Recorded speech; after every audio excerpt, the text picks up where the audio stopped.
Muy buenos días a cada uno de ustedes. Es grato volverles a saludar.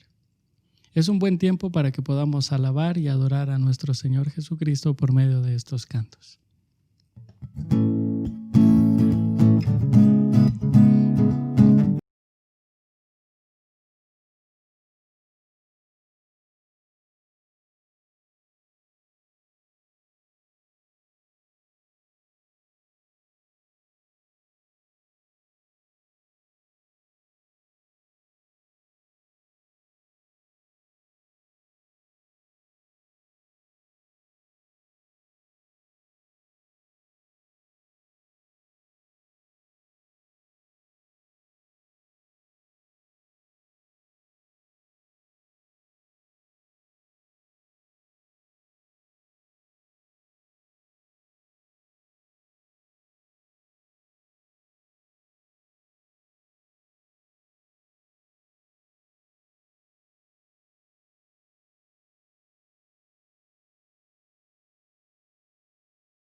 De conectarnos con su palabra y de andar en el camino. Buenos días. Un saludo de su iglesia Centro Bíblico El Camino este domingo 14 de junio del año 2020. Esta mañana vamos a estar estudiando un pasaje en la segunda epístola de Timoteo, en el capítulo 3, los versículos 16 y 17. Y antes de iniciar, vamos a pedir la dirección del Señor. Padre, queremos pedirte tu guía, tu dirección, para que al escuchar y al leer tu palabra, seas tú el que nos estés hablando. Y que lo que aprendamos esta mañana podamos llevarlo a la práctica en nuestras vidas, en la de nuestras familias, y que tenga resultados para nuestra comunidad. En el nombre de Jesús oramos. Amén. La segunda epístola a Timoteo es una especie de testamento de Pablo dirigida hacia su discípulo Timoteo. Es una epístola que tiene emotividad, pero a la vez emociones muy profundas y verdades de la Escritura que nos van a impactar esta mañana. Así que le invito a que abra su Biblia o ubique en su dispositivo electrónico este pasaje y vamos a iniciar leyendo los primeros versículos para que veamos el contexto en el cual Pablo le está hablando a Timoteo. Versículo 1 y 2 dice: también debes saber esto, que en los últimos días se presentarán tiempos difíciles, porque habrá hombres amantes de sí mismos y del dinero, serán vanagloriosos, soberbios, blasfemos, desobedientes a los padres, ingratos, impíos. Y continúa en los versículos 3 al 5, sin afecto natural, implacables, calumniadores, intemperantes, crueles, aborrecedores de lo bueno, traidores, impetuosos, envanecidos y amantes de los placeres más que de Dios. Tendrán apariencia de piedad, pero negarán su eficacia. A estos evita. Y Pablo le está dando un panorama y alguno diría, bueno, esas son las características de la comunidad donde quizás Timoteo estaba sirviendo. Pero yo me atrevo a pensar que Pablo está describiendo a todas aquellas personas que quizás se congregaban, pero que se habían alejado de la palabra y como consecuencia tenían este tipo tan horrendo de vida como el que se describe acá. Y entonces al final del capítulo veremos cuál es el antídoto o la solución para no caer en este tipo de situación. Así que vamos a los versículos 16 y 17. Quiero de una vez avisarle que si usted está viendo esto por YouTube, en la parte inferior, donde uno hace comentarios y todo lo demás, usted va a encontrar un enlace, un link. En ese enlace usted le hace clic y va a poder descargar la guía de estudio que se estará acompañando a los mensajes. Empezamos la semana pasada y de aquí en adelante usted va a poder reforzar lo que se dice, lo que se enseña en la predicación a través de esta guía de estudio para compartirla también con su familia. Muy bien, leamos. Toda la escritura es inspirada por Dios y útil para enseñar, para redarguir, para corregir, para instruir en justicia. Y usted ya se dio cuenta que esta es la versión 60 por la palabra redarguir. La explicaremos más adelante. El versículo 17 dice, a fin de que el hombre de Dios sea perfecto, enteramente preparado para toda buena obra. Muy bien, vamos viendo parte por parte estos dos pasajes. Y vamos a trabajar con tres ideas, con tres pensamientos. 1. La Biblia tiene un origen divino. 2. La Biblia es útil. 3. La Biblia transforma. Empecemos con el número 1. La Biblia tiene un origen divino. Si usted se fija en el pasaje, léalo ahí en su Biblia, dice, toda la escritura es inspirada por Dios. Note la primera palabra, toda, dice toda la escritura. Y alguien diría, ¿y a qué se refiere con toda? Pues eso, toda. O sea, toda la Biblia, cada libro de la misma, sin excepción, es inspirada por Dios. Es más, prácticamente las palabras mismas que contienen todos estos libros fueron inspiradas por Dios. Continúa el pasaje y dice, toda la escritura. Y usted se puede preguntar, bueno, ¿cuál escritura? Si vamos un poco atrás en el verso 15, Pablo le dice a Timoteo, y que desde la niñez has sabido las sagradas escrituras, las cuales te pueden hacer sabio para la salvación por fe que es en Cristo Jesús. Y Pablo está refiriéndose y dice las sagradas escrituras. ¿A qué se refiere? En el momento que se escribe esta epístola, esas sagradas escrituras eran nada más y nada menos que el Antiguo Testamento. Sin embargo, para nosotros hoy día, en nuestro contexto, aquí se incluye también tanto el Antiguo como el Nuevo Testamento. Usted me podría preguntar, bueno, pero ¿cómo es que metes, si estás diciendo que ahí se refería al Antiguo, cómo entonces entra el Nuevo? Bueno, le voy a dar un par de ejemplos dentro de muchos que puedan haber. En cuanto a que el Nuevo Testamento ya se incluye dentro de estas escrituras, le voy a leer el pasaje que está en 1 Timoteo 5:18. Pablo escribe, porque la escritura dice, y oiga bien, Pablo está diciendo ahí, la escritura dice, y luego va a hacer dos referencias. La primera, no pondráis bozal al buey que trilla. Y esta es una cita del Antiguo Testamento que está en Deuteronomio 25:4. Pero la segunda parte del versículo agrega, además, el obrero es digno de su salario. Si usted quiere buscar esta parte en el Antiguo Testamento, no la va a encontrar, porque Pablo está citando a Lucas. Y voy a leerle Lucas 17. Posen en aquella misma casa, comiendo y bebiendo lo que les den, porque el obrero es digno de su salario. No anden de casa en casa. O sea, Pablo está diciendo y está poniendo al mismo nivel una escritura del Antiguo Testamento con una del Nuevo Testamento, citando esta porción de Lucas. Pero uno más.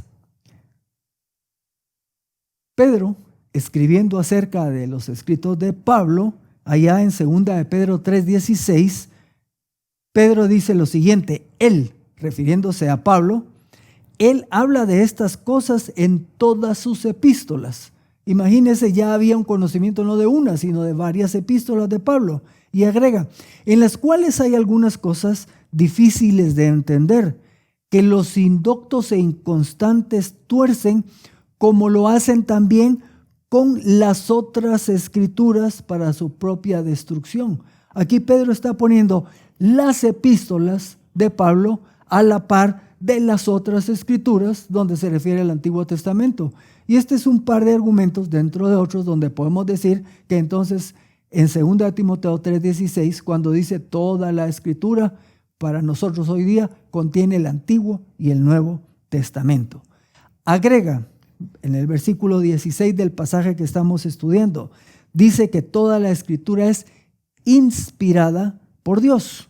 Si usted busca el término en el idioma que se escribió, la idea más exacta es que toda la escritura es respirada por Dios, exhalada por Dios, o sea, de Dios hacia, lo cual está enfatizando, por lo tanto, entonces, que el origen de la Biblia es un origen divino, porque Dios es su autor. La Biblia no es un libro humano escrito por humanos por inspiración propia, sino sí, Dios utilizó personas, utilizó hombres para escribirla, pero Él los inspiró, Él exhaló ese contenido, esa revelación y se plasmó a través del trabajo de estos hombres que la escribieron. La Biblia, su origen es Dios mismo.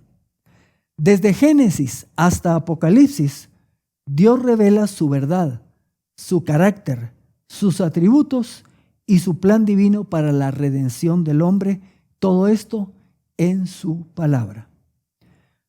Cuando la Biblia habla, Dios habla. Y usted podría preguntarse, ¿y el hombre?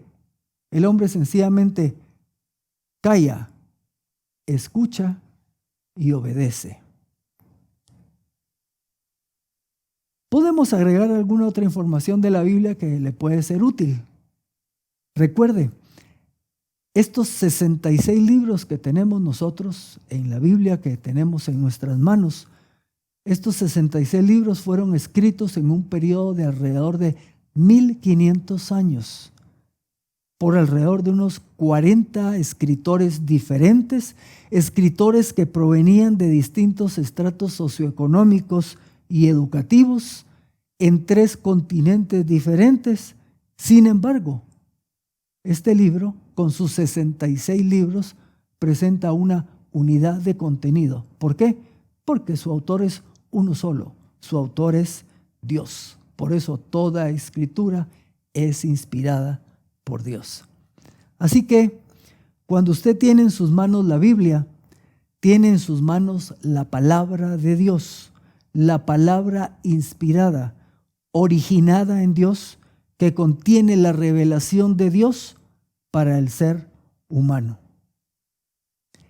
En ella, Dios ha plasmado lo que Él ha querido que nosotros sepamos acerca de Él, que sepamos acerca de la salvación en Cristo y que sepamos acerca de la vida cristiana. El segundo punto que encontramos en este pasaje es: la Biblia es útil. Y veamos qué quiere decir esto. Toda la escritura es inspirada por Dios y útil. Y cuando dice útil, ¿qué ideas vienen? Bueno, está diciendo que la Biblia es útil, es provechosa, es rentable, o sea, provee beneficios, o sea, es beneficiosa. Y le voy a dar algunos ejemplos para que vea cómo la Biblia es útil en este sentido. En mis días mozos, estando en la universidad, un día salía normalmente antes de las 7 para estudiar y regresaba a las 4 o 5.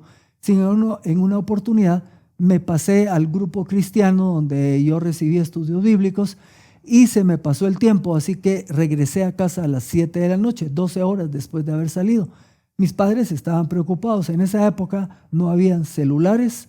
En mi barrio, donde habían 7 casas en un pasaje, solo en mi casa había teléfono, pero aquellos de disco. Así que no piense en términos actuales de una llamada por el celular.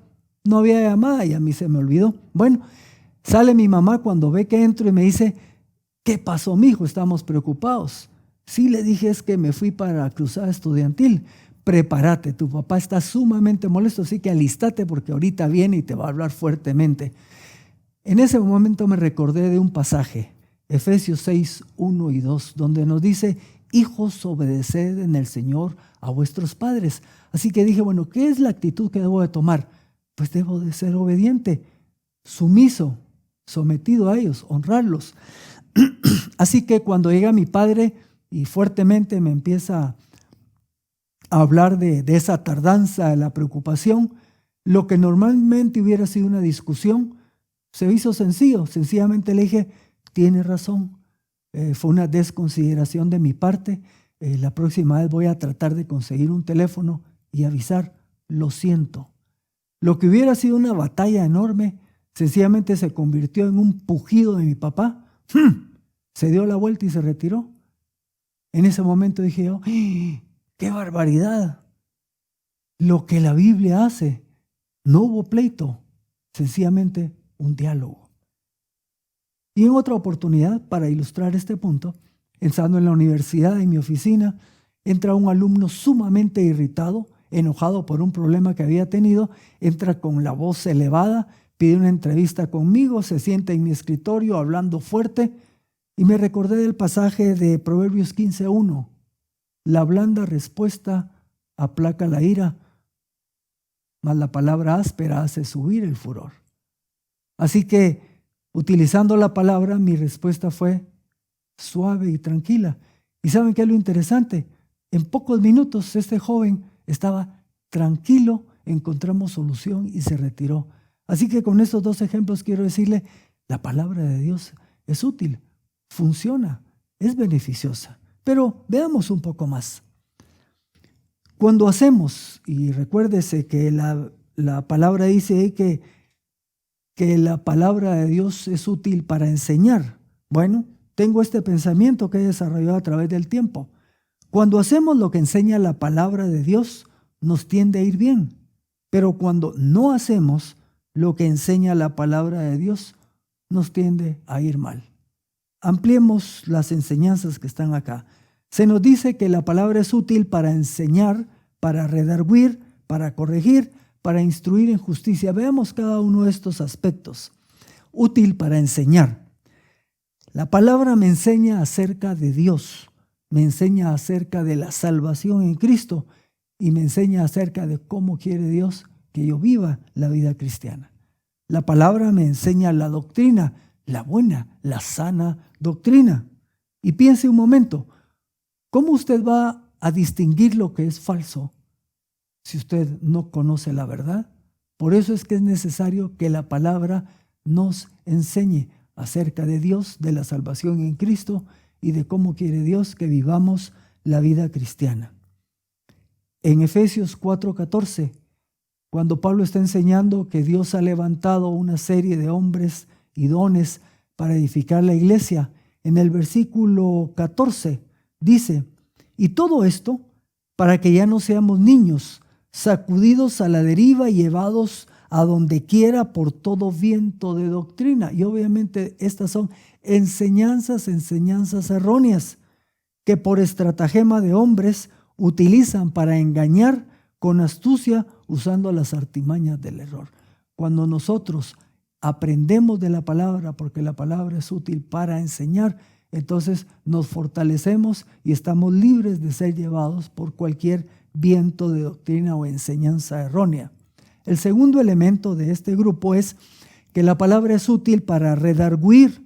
La palabra redarguir ya pues casi no se utiliza, pero tiene estas ideas.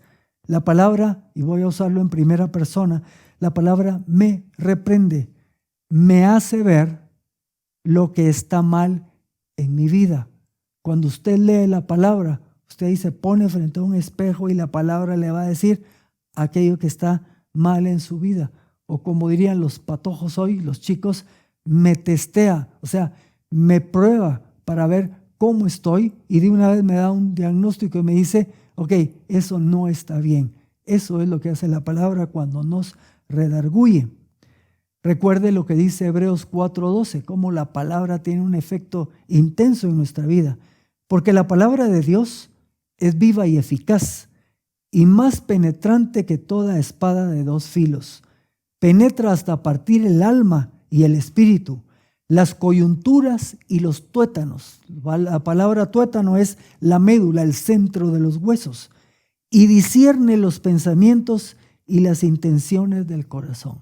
Sí, la palabra nos hace ver cómo estamos, y si estamos mal es clara y nos indica cómo estamos.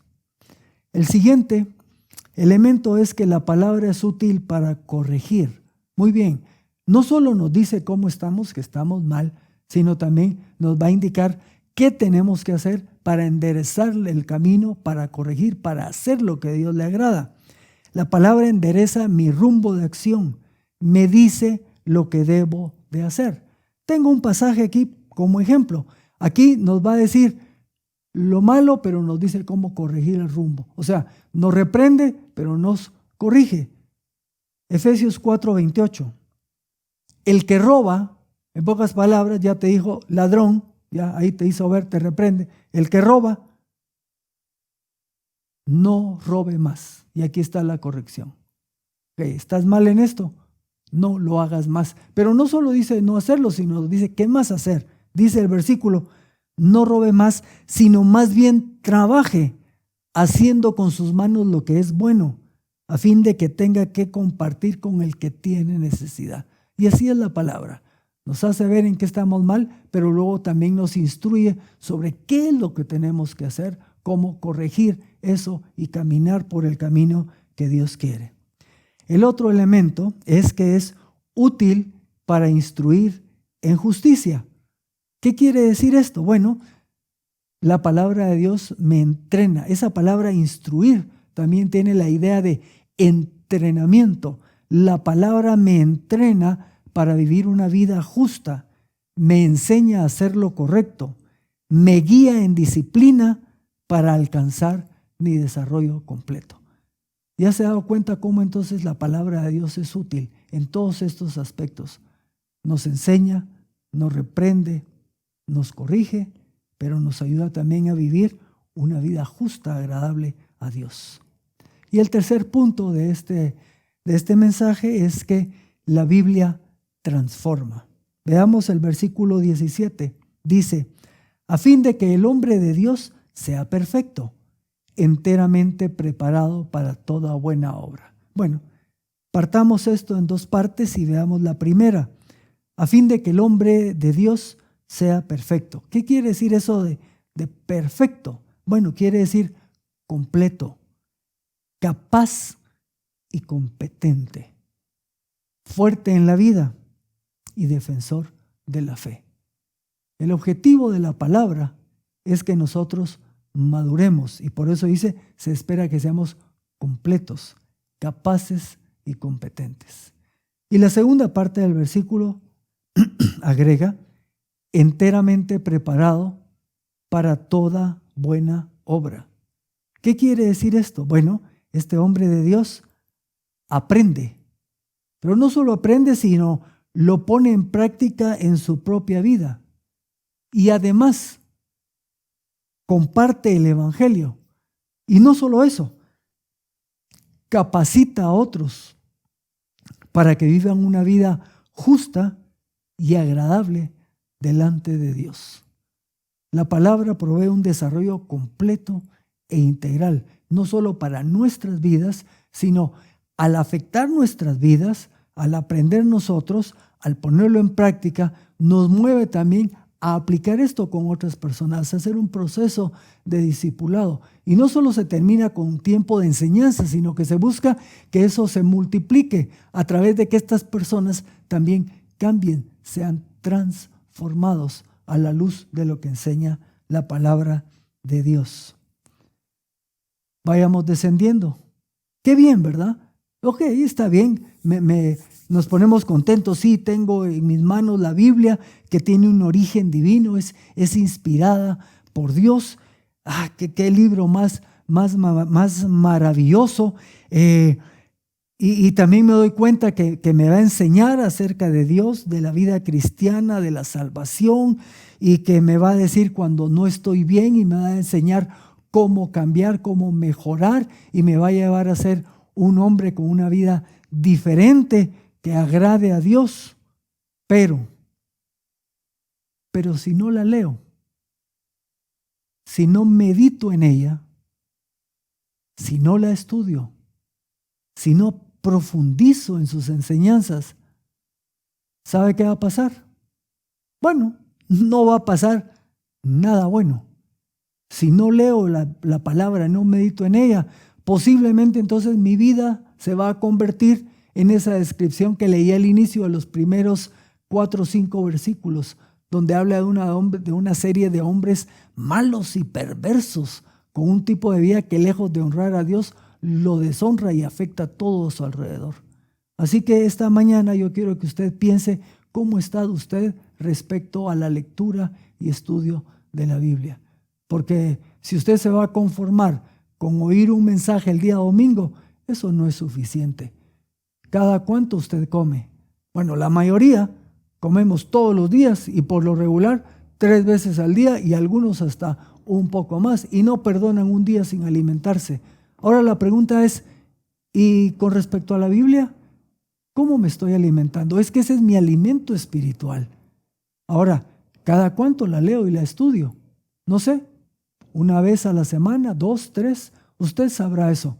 Pero a la medida que usted lea y estudie la palabra de Dios, a esa medida su vida es fuerte, su vida crece y su vida madura. Repito las 3 ideas que tuvimos. La Biblia tiene un origen divino. La Biblia es útil y la Biblia transforma. Usted podrá objetarme y decirme, no, ¿sabe qué pasa? Es que la ocupación, el tiempo, perdone, le acabo de decir que usted sí tiene tiempo para comer, se alimenta, fortalece su cuerpo. ¿Por qué no va a fortalecer su vida espiritual? Y otro argumento que algunos dan es que mire, es que en la Biblia hay cosas que no se entienden. Decía un autor, no te preocupes por lo que no entiendes de la Biblia, preocúpate por lo que sí entiendes. Y eso que entiendes, vívelo. Evalúate a ti mismo. El objetivo de este pasaje es invitarnos a acercarnos a las Escrituras, a nutrirnos de ellas para crecer y madurar y consecuentemente vivir una vida que exalte a Dios. ¿Qué vas a hacer? Alguien dijo en el pasado, locura es querer que pasen cosas diferentes haciendo lo mismo. En este tiempo de encierro has experimentado muchas cosas. Ahora pregúntate cómo ha sido tu actitud y cómo te has sentido a la luz de cuál ha sido tu relación con Dios en el estudio y conocimiento de su palabra.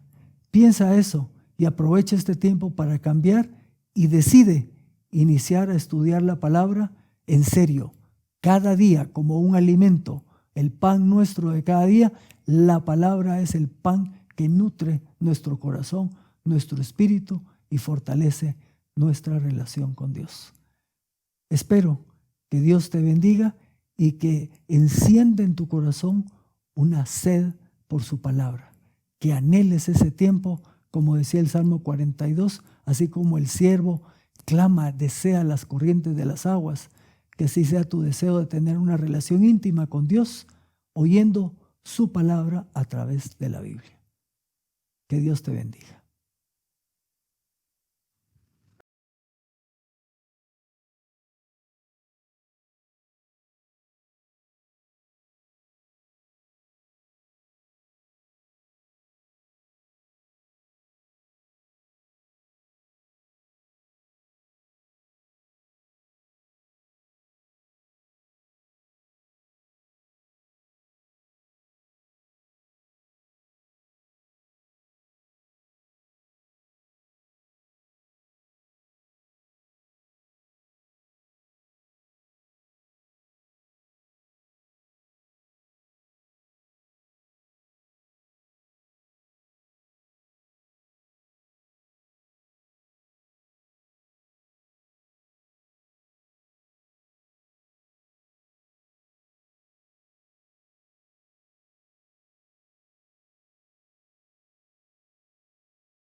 con ustedes esta mañana y estaba pensando que quizás algunos dirán o se preguntarán, bueno, pero ¿cómo puedo hacer para conocer más de la palabra? ¿Cómo puedo estudiar más de ella si estoy aquí en mi casa y quizás no tengo todos los recursos? Bueno, hay distintas maneras como usted puede crecer. Hay estudios que usted puede adquirir, usted puede abocarse a la iglesia y ahí le pueden asesorar sobre estudios de la palabra. Por cierto, también hay instituciones donde usted puede ingresar a programas formales para conocer más de cómo estudiar y aprender de la palabra. Pero le tengo una buena noticia. Nuestra misma iglesia, ahora, además de las enseñanzas del día domingo, estará habilitando próximamente una serie de reuniones en vivo, por supuesto, vía Zoom en la mayoría, o sea, a distancia, pero en tiempo real. Y vamos a tener una serie de hermanos enseñando la palabra.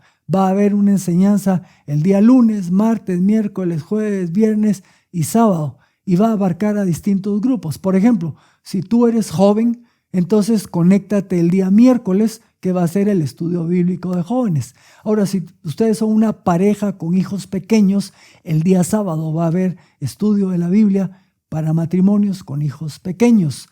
Y los demás días, no importa la edad que tengas, ni su estado civil, ni nada, también van a haber estudios. Distintos hermanos de la iglesia van a estar compartiendo una serie de temas. ¿Qué tienes que hacer? Según tus intereses, según la facilidad de tu tiempo, tú podrás escoger. ¿El mejor día para ti es lunes en la noche? Bueno, pues conéctate el lunes. No, quizás es el día jueves. Bueno, te conectas el jueves. Lo que quiero decirte es que hay tiempo de estudiar la palabra en vivo. Incluso se va a poder interactuar, se van a poder hacer preguntas. Ya solo es cuestión de que esperes la información y que te involucres activamente en el estudio de la palabra. Que tengas un buen domingo. Gracias por acompañarnos hoy. Esperamos que vuelvas y sigas conectado con la palabra. También te invitamos a que nos sigas en nuestras redes sociales. Hasta pronto.